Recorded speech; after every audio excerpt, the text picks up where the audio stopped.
السلام علیکم ورحمۃ اللہ وبرکاتہ۔ اعوذ باللہ السمیع العلیم من الشیطان الرجیم، بسم اللہ الرحمن الرحیم۔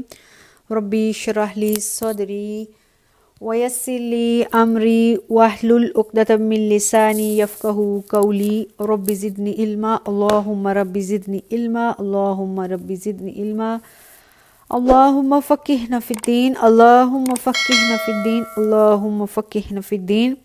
اللہم انی اسألک علما نافعا وعملا متقبلا ورزقا طیبا۔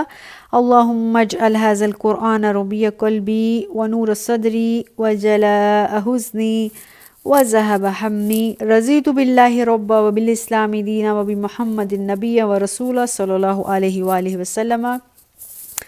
سورہ الاعراف، سورت کا نمبر ہے 7 اور پارے کا نمبر ہے 9۔ 147 تک الحمدللہ لاسٹ ٹائم ہم نے کمپلیٹ کیا تھا۔ یہاں پر ہم نے دیکھا تھا حضرت موسیٰ علیہ السلام کو اللہ نے تورات دے دی، اللہ نے ہم کلام کیا حضرت موسیٰ کو اپنے شرف سے۔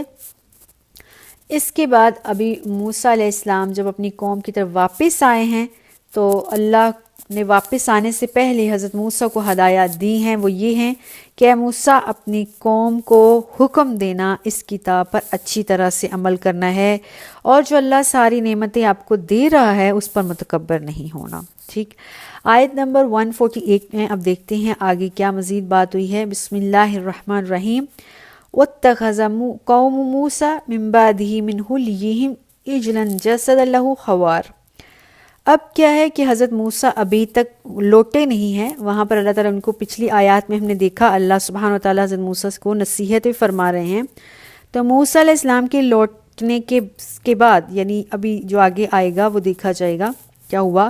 لیکن موسیٰ علیہ السلام جب ابھی کوہ طور پر گئے ہیں، جیسے ہم نے پہلے بات کی کہ موسیٰ علیہ السلام کو اللہ نے 30 دنوں کے لیے بلایا تھا، لیکن کوہ طور پر 40 دن لگ گئے وہ بات مکمل ہونے پر جو اللہ نے حضرت موسیٰ سے کرنی تھی۔ پیچھے سے قوم کے اندر پہلے ہی ایک بیماری تھی، وہ بیماری تھی شرک کی، کیونکہ بنی اسرائیل جو ہے وہ فرعون کی غلامی کرتے ہوئے پہلے آئی تھی، غلامی ان کے اندر رچی بسی ہوئی تھی۔ اس کے علاوہ مصر میں بنی اسرائیل ایک دیوی دیوتا کی نہیں کئی دیوی دیوتاؤں کی پوجا کرتے تھے، تو یہاں پر ان کے اوپر کوئی حکمران نہیں تھا، حضرت ہارون تھے۔ حضرت ہارون کو جتنا وہ حضرت موسیٰ کو سیریس لیتے تھے اتنا ہارون علیہ السلام کو نہیں لے رہے تھے، اور حضرت ہارون علیہ السلام کے ثبوت بنی اسرائیل کو حضرت موسیٰ کر کے گئے تھے۔ تو قوم نے ایک تو وہ 10 دن جو زیادہ لگ گئے، اس دنوں میں انہوں نے جلدی مچائی، اور ان کو بگاڑنے والا وہاں پر کچھ اور شیطانی ذہنیت قسم کے لوگ تھے۔ انہوں نے قوم کو یہ کہا دیکھو تمہارا موسیٰ جو تمہیں یہاں تک لے کر آیا ہے وہ بھاگ گیا ہے، تمہیں یہاں بیابان میدان کے اندر بے یار و مددگار چھوڑ گیا ہے، اور تم سے جو وعدہ کر کے گیا تھا 30 دنوں کا، دیکھو آج کتنے دن ہو گئے ابھی تک وہ واپس نہیں آیا۔ گویا کہ موسیٰ علیہ السلام اب کبھی واپس نہیں آنے والے، ان کے ساتھ یا تو کچھ ہو گیا ہے یا وہ یہاں سے بھاگ گئے ہیں۔ اب قوم اور زیادہ بزدل ہوگی، پریشان ہوگی، تو انہوں نے حضرت موسیٰ کے بعد ایک اور نیا فتنہ نکال لیا، اور وہ فتنہ یہ تھا کہ انہوں نے ایک گائے کی پوجا کرنی شروع کر دی، اور وہ گائے اصل گائے نہیں تھی بلکہ ایک جادوگر تھا سامری نام کا، اور اس نے تمام لوگوں سے کہا کہ اپنے زیورات لے کر میرے پاس آؤ۔ سارے زیورات لوگ لے کر آئے، اپنا سونا چاندی اکٹھا کر کے اس نے ان زیورات کو پگھلایا، اور پگھلانے کے بعد بچھڑے جیسا ایک پتلا بنا دیا، اور لوگوں نے اس کی پوجا پاٹ شروع کر دی۔ پہلے اس نے کی، خیر اس کی تو ایک الگ سے ایک پلاننگ تھی، لیکن اس دوران کیا ہوا، حضرت ہارون علیہ السلام قوم کو بہت سمجھاتے رہے۔ جب حضرت موسیٰ بھی کوہ طور پر نہیں گئے تھے نا، پیچھے ہم آیات میں پڑھ چکے، تبھی قوم نے مطالبہ کر دیا تھا کہ موسیٰ علیہ السلام ہمارے لیے ایک معبود بنا دے۔ اس قوم جہاں پر وہ آ کے آباد ہوئے تھے وہاں پر بھی قوم جو ہے وہ غیر اللہ یعنی بتوں کی پوجا کرتے تھے۔ یہ منظر دیکھ کر قوم نے بھی ڈیمانڈ کی حضرت موسیٰ سے کہ ہمارے لیے بھی اس قسم کے بت بنا دیں تاکہ ہم ان کی پوجا کرتے رہیں، احتراماً ان کے سامنے جھکتے رہیں۔ تو اس پر حضرت موسیٰ علیہ السلام کو بہت غصہ آیا، انہوں نے قوم کی اچھی خاصی کو ڈانٹ پلائی اور ان کو اس نصیحتیں کی، لیکن اب اس بات کو تھوڑا عرصہ گزر چکا تھا۔ تو قوم جو ہے وہ مزید جب انہوں نے دیکھا کہ حضرت موسیٰ بھی نہیں ہے، میدان ہمارے لیے خالی ہے، حضرت ہارون ہے، حضرت ہارون کی جو طبیعت تھی وہ ذرا سافٹ تھی، حضرت موسیٰ علیہ السلام کی طبیعت میں جلال تھا، روب تھا، دبدبہ تھا، اس وجہ سے قوم آسانی سے بگڑ نہیں پائی ان کے سامنے، حضرت موسیٰ کے کنٹرول میں رہی۔ لیکن اس کے مقابلے میں جو ان کے حقیقی بھائی تھے، عمر میں 3 سال چھوٹے تھے، وہ حضرت موسیٰ سے طبیعت میں کچھ زیادہ نرم مزاج تھے، ان کی اس نرم مزاجی سے قوم نے غلط فائدہ اٹھایا، اور قوم نے حضرت موسیٰ کے جانے کے بعد ایک جسم ایسا تیار کر لیا، بچڑے جیسا باڈی شیپ بنا لی، جس کے اندر سے بیل کی آواز نکلتی تھی۔ آیت نمبر 147 میں ہے، 48 میں ہے، وَاتَّخَذَ قَوْمُ مُوسَىٰ مِن بَعْدِهِ مِنْ خُلْيِهِمْ عِجْلًا جَسَدًا لَهُ خَوَارٌ۔ حضرت موسیٰ کے طور پر جانے کے بعد اس قوم نے اپنے زیورات سے بچڑے کا ایک پتلا بنا لیا، اور اس پتلے سے بیل کی آواز نکلتی تھی۔ أَلَمْ يَرَوْا أَنَّهُ لَا يُكَلِّمُهُمْ، کیا تم نے دیکھا نہیں اس میں کوئی بھی بات ہی نہیں ہوتی، یعنی وہ جو پتلا ہے کوئی بات نہیں کرتا ہے، کسی بات کا تمہیں جواب نہیں دیتا، وَلَا يَهْدِهِمْ سَبِيلًا، اور نہ ہی تمہیں کوئی راستہ بتاتا ہے، کوئی منزل بتاتا ہے۔ اتخذوہ، تم نے اس کو پکڑ لیا، وَكَانُوا ظَالِمِينَ، تم ظالم تھے۔ اب موسیٰ علیہ السلام جو واپس آئے تو یہ سارے حالات دیکھ کر بہت ان کا دل خراب ہوا، اور انہوں نے پوری قوم کو سمجھایا، اکٹھا کیا اور کہا، دیکھو تمہیں کیا ہو گیا ہے، تم نے خود ہی اپنے ہاتھوں سے اپنے ہی زیورات کو پگھلا کر ایک جسم بنا لیا ہے، اور اس جسم کو اس طرح سے بنایا ہے کہ اس کے منہ والی سائڈ سے بھی تھوڑا کھلا رہنے دیا ہے اور پچھلی سائڈ سے بھی کھلا رہنے دیا ہے۔ جب پیچھے والی سائڈ سے ہوا چلتی ہے تو منہ والی سائڈ سے آواز نکلتی ہے، جیسے بچوں کے چھوٹے سافٹ ٹوائز ہوتے ہیں، ان کو ہم جب دباتے ہیں تو اس کے اندر سے آواز نکلتی ہے، وہ آواز نہیں ہوتی، دراصل ہوا جو اس کے اندر بھری ہوتی ہے، دبانے کی وجہ سے ہوا باہر نکلتی ہے تو مختلف قسم کی آوازیں نکلتی ہیں۔ تو موسیٰ علیہ السلام نے کہا، دیکھو تم نے خود ہی اپنے ہاتھوں سے ایک بچڑا بنایا ہے، نہ تو وہ کوئی آسمان سے معجزہ آیا ہے، نہ کوئی ایسی بات، اور اس کے بعد الم یرو انہو، کیا تم دیکھتے نہیں ہو کہ وہ تم سے کوئی بات ہی نہیں کرتا، لا یکلمہم، نہ تم سے کوئی بات کرتا ہے، ولا یہدیہم سبیلا، اور نہ ہی تمہیں کوئی راستہ دکھاتا ہے۔ تمہارا رب جو اللہ ہے اس نے اب تک تمہیں کتنے راستے دکھائے، کتنی نعمتیں دی ہیں، وَقَانُوا ظَالِمِينَ، تم کتنے بڑے ظالم ہو گئے ہو، تمہیں ذرا بھی شرم نہیں آئی ہے، اللہ نے تمہیں کہاں سے لا کر کہاں بٹھا دیا ہے، کہاں تم ایک غلام تھے، کہاں اب تم ایک آزاد قوم بن چکے ہو، تمہیں اللہ کا شکر گزار ہونا چاہیے تھا۔ آگے آیت نمبر 149 پر انہوں نے حضرت ہارون علیہ السلام کو ڈانٹا، حضرت موسیٰ نے، وَلَمَّا السُّقِيتَ فِي أَيْدِيهِمْ، اب جب حضرت موسیٰ ان سے پیچھے ہو گئے تو انہوں نے اپنے ہاتھ بڑھائے، کس کی طرف؟ اپنے بھائی کی طرف۔ وَرَأَوْا أَنَّهُمْ قَدْ ضَلُّوا، تو وہ لوگ ان کو دکھایا، بتایا کہ تم کتنے شرمسار ہو گئے، تم راستہ بھول گئے ہو۔ قَالُوا لَئِن لَمْ يَرْحَمْنَا رَبُّنَا وَيَغْفِرْ لَنَا لَنَكُونَنَّ مِنَ الْخَاسِرِينَ، اگر اللہ نے ہم پر رحم نہ کیا تو ہمیں معاف نہ کیا تو ہم برباد ہو جائیں گے۔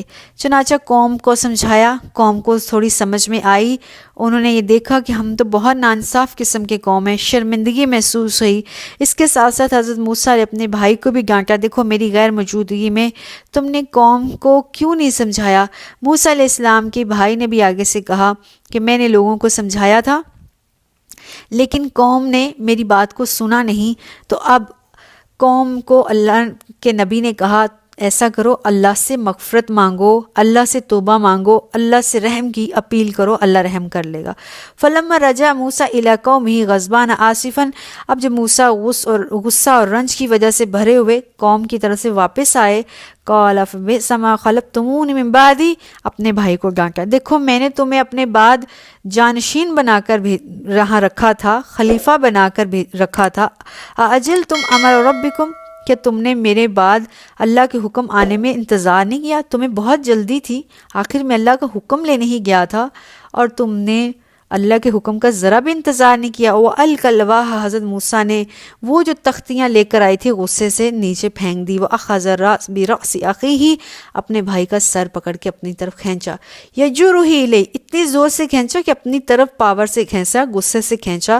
قَالَ ابْنَ أُمَّ، حضرت ہارون نے آگے سے سچویشن دیکھتے ہوئے اپنے بھائی سے کہا، اے میری ماں کے بیٹے، میرے ماں جائے، ان القوم استضعفونی، بے شک جو قوم ہے اس نے مجھے گمراہ کر دیا تھا، میں نے ان کو بہت سمجھایا، اس کے باوجود انہوں نے مجھے گمراہ کر دیا۔ وَقَادُوا یقتلوننی، قریب ہے کہ وہ مجھے قتل کر دیتے، میں ان کو سمجھاتا تھا، الٹا وہ مجھے اور عجیب قسم کی باتیں کرتے تھے، اور جب میں نے ان کو سختی سے کہا تو انہوں نے کہا اگر تم نے ہمیں ہمارے کام کرنے نہ دیا، ہمارے کام میں روڑا اٹکایا تو ہم تمہیں قتل کر دیں گے۔ فلا تشمت بھی، اور اس طرح سے انہوں نے کہا تو ہماری دشمنی نہ کرو، میرے ساتھ دشمنی نہ کر بیٹھو کہیں ہمارے ساتھ۔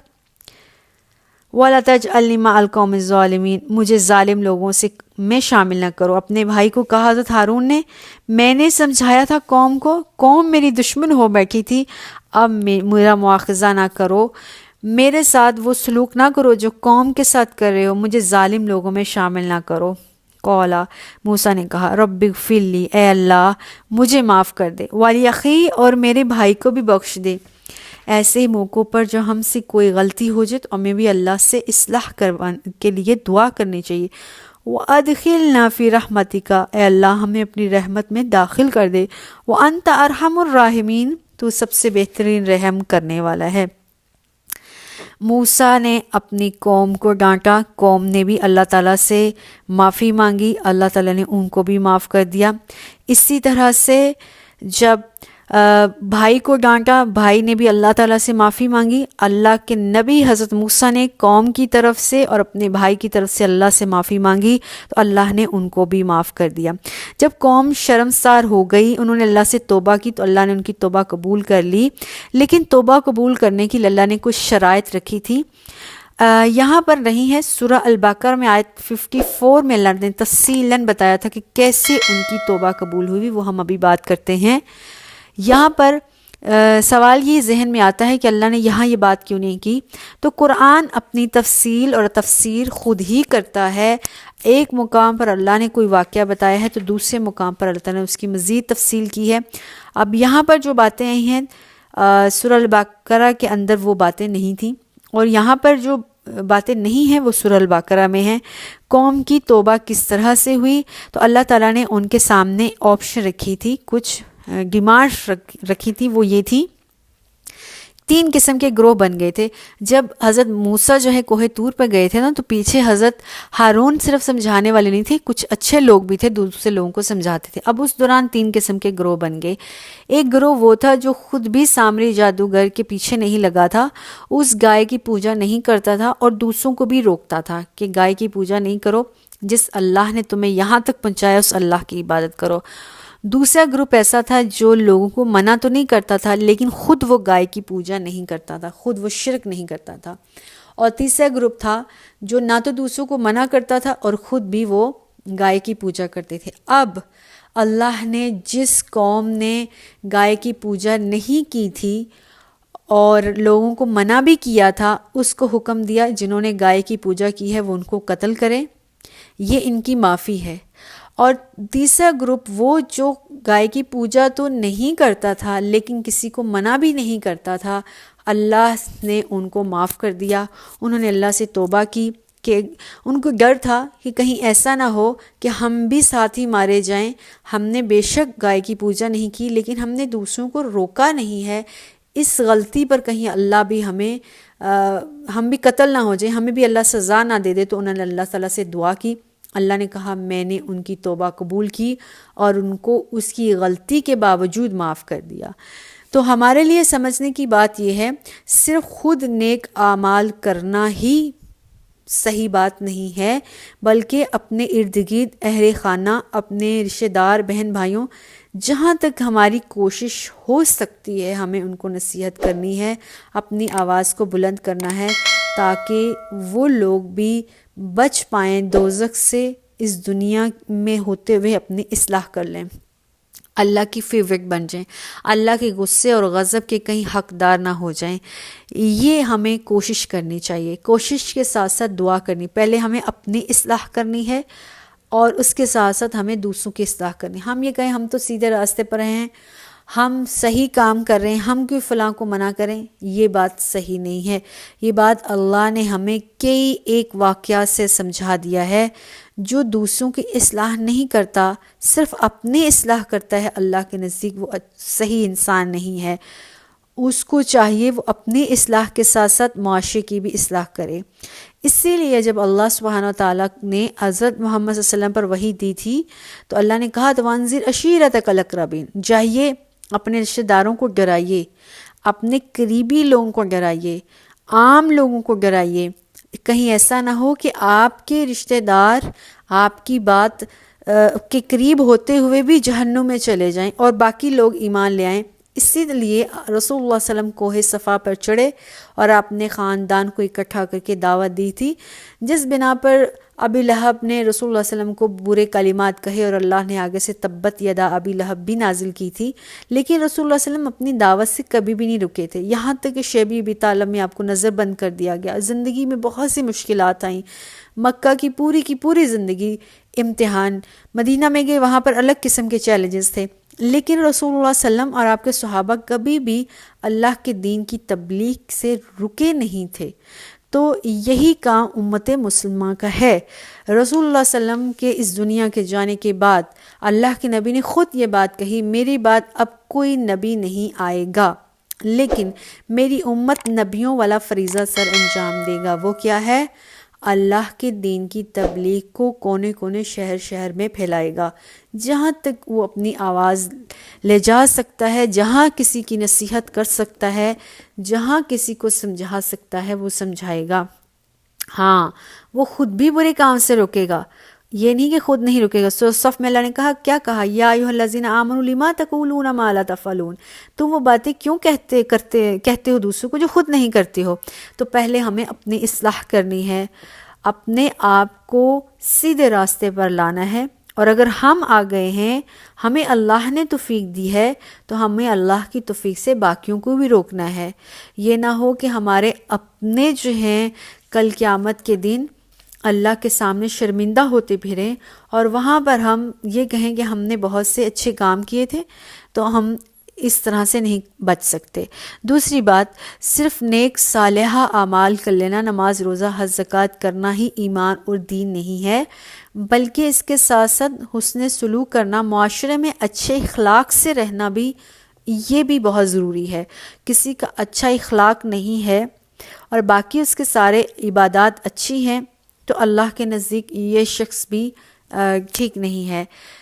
جیسے کہ رسول اللہ صلی اللہ علیہ وسلم نے فرمایا، حدیث میں ہے کہ ایک شخص جو ہے قیامت کے دن آئے گا، اس کے پاس نماز روزہ زکوٰۃ سب ہوگی۔ آپ صلی اللہ علیہ وسلم نے پوچھا تھا نا صحابہ سے کہ بتاؤ تم میں سے کوئی بتا سکتا ہے کہ میری امت کا مفلس ترین شخص کون ہوگا؟ تو صحابہ نے کہا تھا اللہ کے نبی وہ جس کے پاس درہم اور دینار نہیں ہے، پیسہ متاع ساز و سامان نہیں ہے۔ تو اللہ کے نبی نے کہا تھا نہیں صلی اللہ علیہ وسلم، میرے نبی، میری امتی جو سب سے زیادہ مفلس وہ ہوگا جس کے پاس نماز روزہ حج زکوٰۃ سب کچھ ہوگا، اس کے باوجود وہ جہنم میں جائے گا، کیونکہ اس نے کسی کو گالی دی ہوگی، کسی کا دل دکھایا ہوگا، کسی کے پر تہمت لگائی ہوگی، کسی کا ناحق خون بہایا ہوگا، کسی کا ناحق مال کھایا ہوگا۔ اب اللہ کیا کریں گے؟